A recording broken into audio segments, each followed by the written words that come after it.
ભારતની ભૂમિ એમાં પણ વિશ્વનું સ્વર્ગ ગણાતી એવા જમ્મુ કાશ્મીરના પહેલગામમાં ભારતીય નાગરિકોની કાયરતાપૂર્ણ નિર્મળ રીતે આતંકીઓ દ્વારા જે હત્યા કરવામાં આવી, જેમને નિર્દય રીતે મારવામાં આવ્યા, એ ઘટનાને મોડાસા અને સમગ્ર ગુજરાતની પ્રજા વખોડી રહી છે.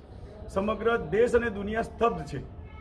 ત્યારે આવા વર્ષોથી જે આતંકવાદી હુમલાઓ સતત ચાલુ રહેતા હોય છે, એવી જગ્યાએ જ્યારે લોકો જતા હોય ત્યારે સરકારશ્રીએ એમને અગાઉથી જ સુરક્ષા પૂરી પાડવી જોઈએ, જેથી કરીને આવા સામૂહિક હત્યાકાંડ બંધ થાય.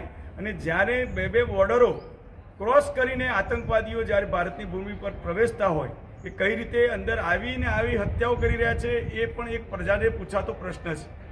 આ જે શહીદ થયેલા સર્વ નાગરિકોને, વિદેશી નાગરિકોને અમે શ્રદ્ધાંજલિ અર્પીએ છીએ અને સરકારશ્રીને વિનંતી કરીએ છીએ કે આવા તત્વોને નેસ્તનાબૂદ કરવામાં આવે.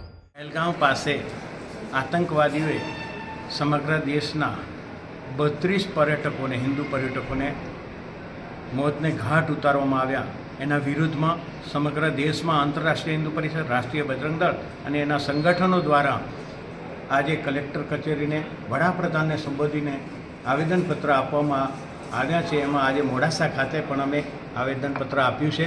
રામભાઈ પટેલની આગેવાની નીચે અમે અહીંયા આવેદનપત્ર આપ્યું છે.